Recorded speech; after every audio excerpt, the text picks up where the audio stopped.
You were handed a body, a beating heart, and a life. But no instructions. No manual, no map, just the overwhelming, beautiful, terrifying invitation to figure it out as you go. And if you have ever stood in the middle of your own life wondering whether you are doing it wrong, this sermon is for you. Stay with us until the end, because today we are going to explore one of the most liberating truths in Buddhist philosophy. And if this kind of content speaks to something in you, subscribe to this channel and click the bell icon so you never miss a new teaching. Now let us begin. We spend so much of our lives searching for the instructions. We look for them in the words of our parents, in the pages of books, in the advice of those who seem to have walked further down the road than we have. We believe somewhere deep in our hearts that there exists a correct way to live, a sequence of steps, a map with clear markings, a path that, if followed precisely, will lead us to a place called peace. But consider the river. The river does not consult a map before it moves.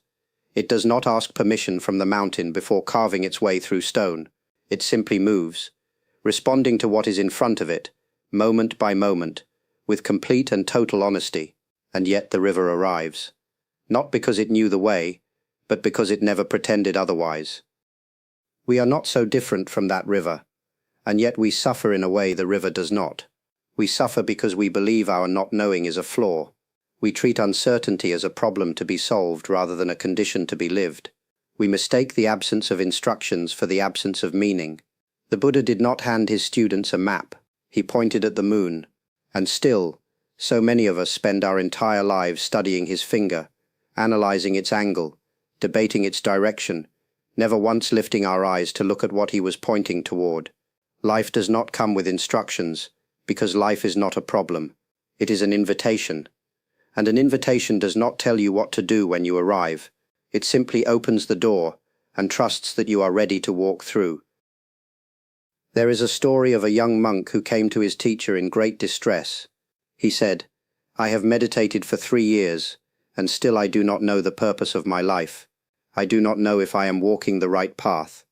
I do not know if any of this is leading anywhere." The teacher looked at him for a long moment and said, "Good, you are finally ready to begin. We have been taught to fear not knowing. From the time we are very young, we are rewarded for having answers and embarrassed by our questions. We learn early that certainty is safe, and uncertainty is dangerous, and so we build our lives around the appearance of knowing, filling every silence with noise, every empty moment with plans, every open question with a borrowed answer that was never truly ours. But not knowing is not emptiness, it is space, and space is where everything real is able to grow. When you do not know what comes next, you are forced to be here, in this moment, with what is actually present. You cannot rush forward to a destination you have already imagined. You cannot sleepwalk through your own life following a script written by someone else's fear. Not knowing wakes you up. It returns you to yourself. The Zen tradition speaks of beginner's mind, the mind that approaches each moment as if for the first time, without the heavy armor of conclusions already reached. A beginner's mind is not a weak mind.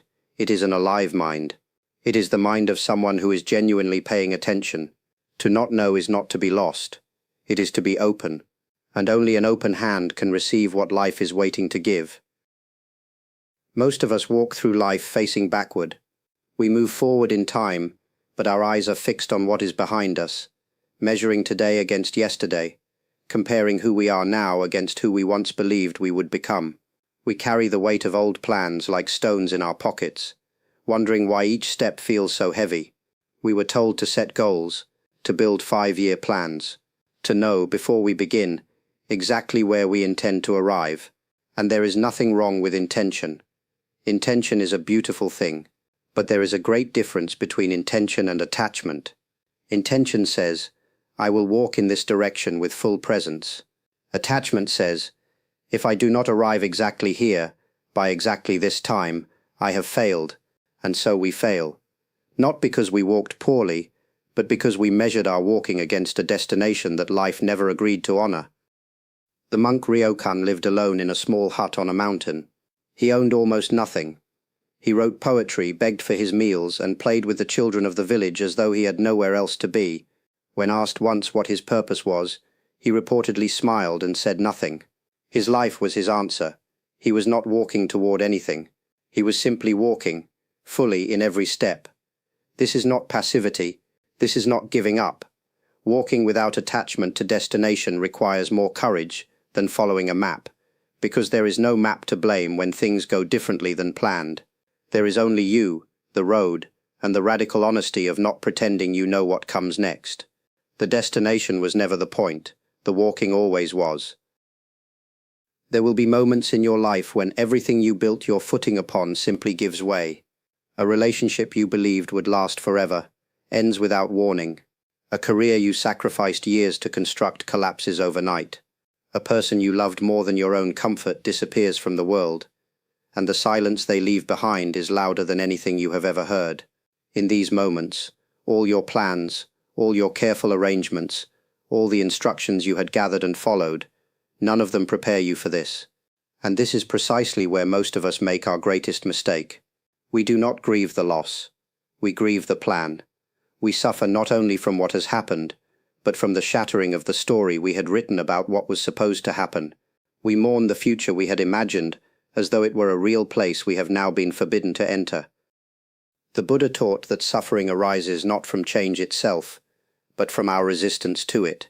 The path breaking beneath your feet is not a punishment. It is not evidence that you chose wrongly or lived poorly.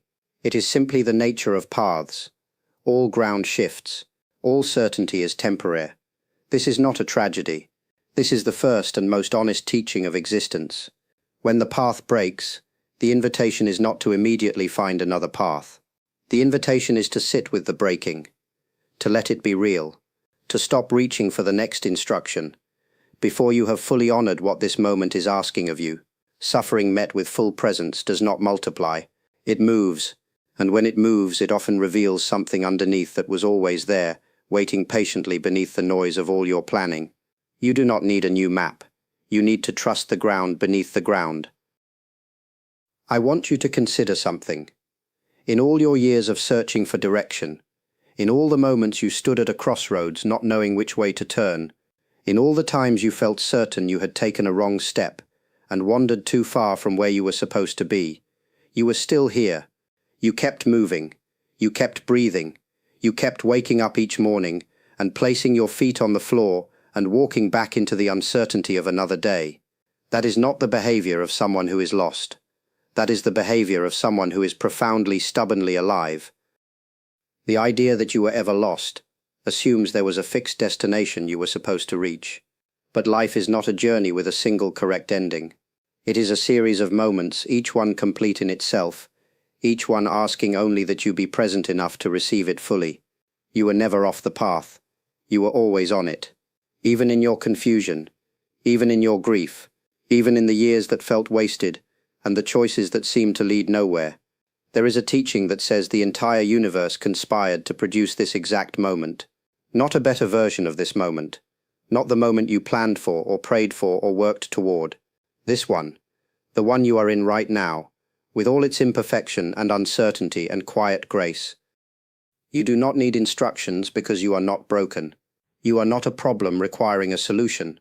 You are a human being moving through the extraordinary and unrepeatable experience of being alive, and you are doing it the only way it has ever been done, one uncertain, unmapped, completely necessary step at a time. The path was never something you needed to find. It was always something you were already making. The monk does not leave you with a map. He never had one to give. But he leaves you with something more honest. A few simple practices to carry into your day. Sit in stillness for 5 minutes each morning before you reach for your phone, your plans, or your obligations. Do not fill that silence with thinking. Simply notice that you are here, breathing, alive, and that this alone is enough of a beginning. When a decision stands before you, and uncertainty tightens in your chest, ask yourself not what is the right answer, but what does this moment actually require of me? The present moment is rarely as complicated as the story we build around it. And when you feel lost, return to this. You have navigated every difficult day of your life so far with no instructions. Every single one. That is not luck. That is you. If this teaching reached something in you, please like this video and share it with someone who may need to hear it today. Leave a comment below. Tell us where you are on your path right now. Your words may be exactly what a stranger needs to read. And if you have not yet subscribed, do so now, and click the bell icon so the next teaching finds its way to you. The path continues. We will walk it together.